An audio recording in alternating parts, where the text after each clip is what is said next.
একজন নারী তখনই সত্যিকার অর্থে সুখী হয় যখন ২ টা জায়গায় যত্ন পায়। এক হচ্ছে মায়ের যত্ন, আরেক হচ্ছে স্বামীর যত্ন। মেয়ে যখন বাবার বাড়িতে যায় তখন সর্বপ্রথম মাকে খুঁজে, আর যখন শ্বশুর বাড়িতে যায় তখন সর্বপ্রথম স্বামীকে খুঁজে। কারণ এই ২ জনেরই অভাব কেউ পূরণ করতে পারে না। মা দেয় নিঃস্বার্থ ভালোবাসা আর স্বামী দেয় জীবনের আশ্রয়। এই ২ টো জায়গায় যত্ন পেলে একজন নারী সত্যিকার অর্থে সুখী হয়ে ওঠে। Hello friends, good morning. Welcome back to my new blog. কি অবস্থা সবার? সবাই কেমন আছেন? আমি আশা রাখতেছি যে যেখানে আছেন সবাই খুব ভালো আছেন, সুস্থ আছেন। আর আমরাও ভগবানের আশীর্বাদে এবং আপনাদের ভালোবাসায় ভালোই আছি। তো ঘুম থেকে উঠে আগে রুম-টুম ঝাড়ু দিয়ে নিজে ফ্রেশ হয়ে মেয়ের জন্য টিফিন রেডি করে দিলাম। এবার হচ্ছে মেয়েকে স্কুল ড্রেস পরিয়ে স্কুলে পাঠাবো। তারপর হচ্ছে আমাদের জন্য সকালে রান্না বান্না করব। আসলে আমাদের মেয়েদের জীবনটা বড়ই অদ্ভুত। কখনো বাবার অধীনে, কখনো স্বামীর অধীনে, আবার কখনো সন্তানের অধীনে থাকতে হয়। নিজের আসলে কোনো কিছুই নিজের বলতে থাকে না। যাই হোক, মেয়েকে দেখলেন স্কুলে পাঠিয়ে দিলাম। তারপর হচ্ছে ওর বাবাও খাওয়া-দাওয়া করে নিছে। তো ওইদিকে আমি তো কিছু খাই নাই। ভাবলাম আমি একটু চা খেয়ে নেই।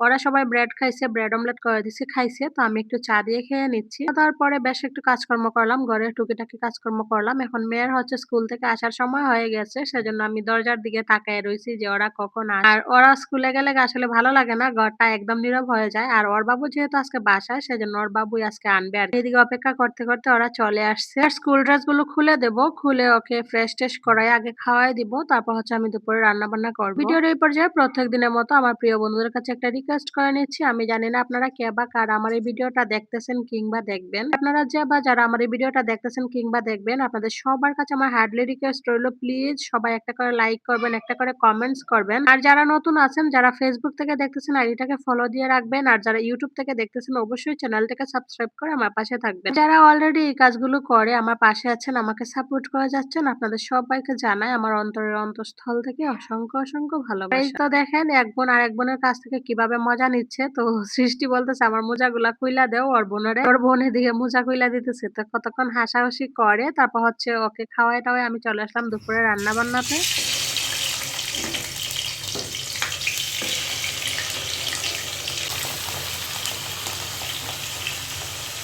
আজকে দুপুরে কি রান্নাবান্না হবে দেখে আশা করি বুঝতেই পারতেছেন। তো আজকে একটু রোস্ট রান্না করব, আর কোনো কিছু রান্না করব না। শুধু রোস্ট আর তার সাথে একটু পোলাও রান্না করব, আর তার সাথে কয়টা পাঁপড় ভাজবো। মুরগিটা অনেকদিন ধরেই ছিল, প্রায় ৮-১০ দিনের উপরে হয়ে যাচ্ছে। তো সেজন্য ভাবলাম যে আজকে একটু রোস্ট করে নিই। কারণ হচ্ছে বেশি দিন থাকলে আসলে ভালো লাগে না। একদম বেশি দিন ফ্রিজে মাছ-মাংস থাকলে পরে কিন্তু মানে সেটার যে একটা স্বাদ এটা কিন্তু থাকে না। তো সেজন্য ভাবলাম যে আজকে একটু রোস্ট করে নিই, একটু পোলাও করে নিই। ওইদিকে এক চুলায় আমি হচ্ছে রোস্ট বসিয়ে দিলাম, আর এক চুলায় পোলাও বসিয়ে দিচ্ছি। হয়ে গেলে ঝটপট সবাই মিলে খেয়ে নিব। এগুলো তার বেশি সময় লাগে না। মানে গুছগাছ করে বসাইলে ১ ঘন্টাও লাগে না। ৪০ মিনিট ৪৫ মিনিট এতটুকু টাইমই আসলে হয়ে যায়। সারাদিন যতই অক্লান্ত পরিশ্রম করি না কেন, দিন শেষে যখন সবার মুখে তৃপ্তির একটা হাসি দেখা যায় তখন আসলে এই কষ্টগুলো কষ্ট বলে মনে হয় না। একটা মেয়ে যখন বাবার বাড়িতে গেলে তার মায়ের ভালোবাসা পায়, আর যখন স্বামীর বাড়িতে থাকে তখন যদি স্বামীর ভালোবাসাটা পায় তাহলে মনে হয় একটা মেয়ের জীবনে আর কোনো কিছু লাগে না। একটা মেয়ের জীবনে মায়ের ভালোবাসা আর স্বামীর ভালোবাসা এই ২ টা থাকলে সত্যি সেই মেয়েটার জীবন সুন্দর হয়ে যায়। এই পৃথিবীতে মায়ের ভালোবাসার মতো আর স্বামীর ভালোবাসার মতো আর কোনো কিছুই নাই। দুজনের অভাব এই পৃথিবীতে কেউ কোনোদিন পূরণ করতে পারবে না। তো যাই হোক, রান্না-বান্না কমপ্লিট করে ওদেরকে খাইতে দিয়ে দিলাম। তারপর আমিও খেয়ে নিবো। খাওয়া-দাওয়া করে আর আপনাদের সামনে আসি নাই। এখন একদম সন্ধ্যা নাস্তা নিয়ে হাজির হয়ে গেলাম। আজকে একটু ফুচকা তৈরি করছিলাম। এই যে দেখেন সবাই মিলে এখন ফুচকা খাবো। আর এখান থেকে আপনাদের কাছ থেকে বিদায় নিব। সবাই ভালো থাকবেন, সুস্থ থাকবেন।